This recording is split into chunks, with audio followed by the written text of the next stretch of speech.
Good morning, students. I hope you have watched the previous video of this chapter and understood the concepts. So, children, we have already learned that elections are usually held once in 5 years. Other than voting, there are other ways to by which people can participate in the process of government. People participate by taking an interest in the working of the government and by criticizing it when required. Let me explain this to you with the help of an example. In August 2005, when a particular government increased the money people had to pay for electricity, people expressed their disapproval very sharply. They took out rallies and also organized a signature campaign. The government tried to explain and defend its decision but finally listened to the people's opinion and withdrew the increase. The government had to change its decision. There are many ways in which people express their views and make government understand what actions they should take. Major among these are dharnas, rallies, strikes, signature campaigns, etc. Things that are unfair and unjust are also brought forward. Newspapers, magazines, and TV also play a role in discussing government issues and responsibilities. Students, we all have heard that in a democracy, true power is in the hands of people. But all sections are not actually able to participate.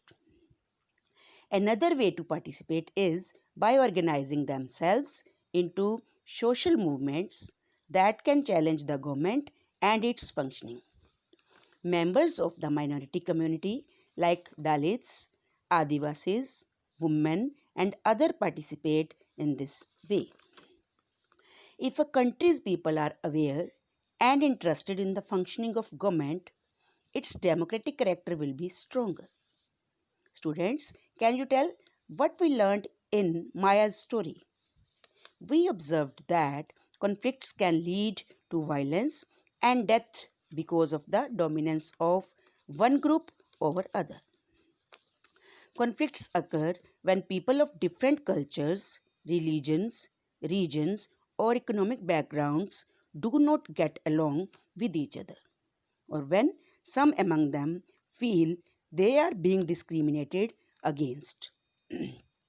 Sometimes people may use violent methods to settle their differences. This leads to fear and tension among others living in that area. The government is responsible for helping to resolve conflicts. Let us study about some of the conflicts in our society and role of the government in resolving them. Religious processions and celebrations can sometimes lead to conflicts.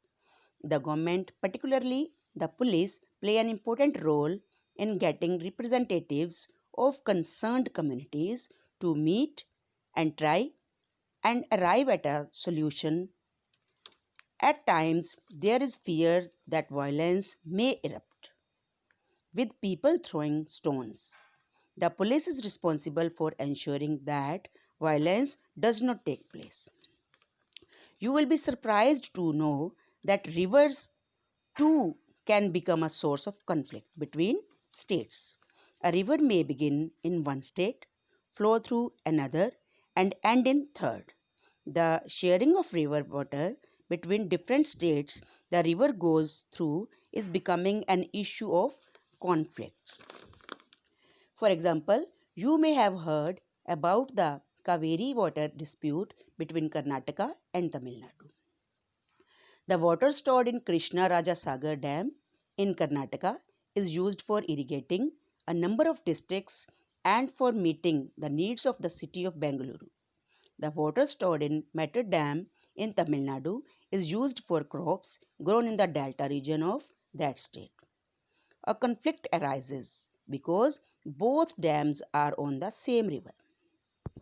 The downstream dam in Tamil Nadu can only be filled up if water is released from the upstream, one located in Karnataka. Therefore, both states cannot get as much water which is required, which in turn gives rise to conflict. The central government has to step in such cases and see that a fair distribution is done. Children, do you know that one of the key ideas of a democratic government is its commitment to equality and justice?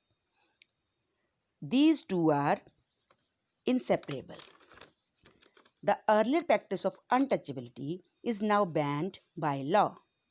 This group of people were denied education, transport, or medical facilities, and even the chance to offer prayers.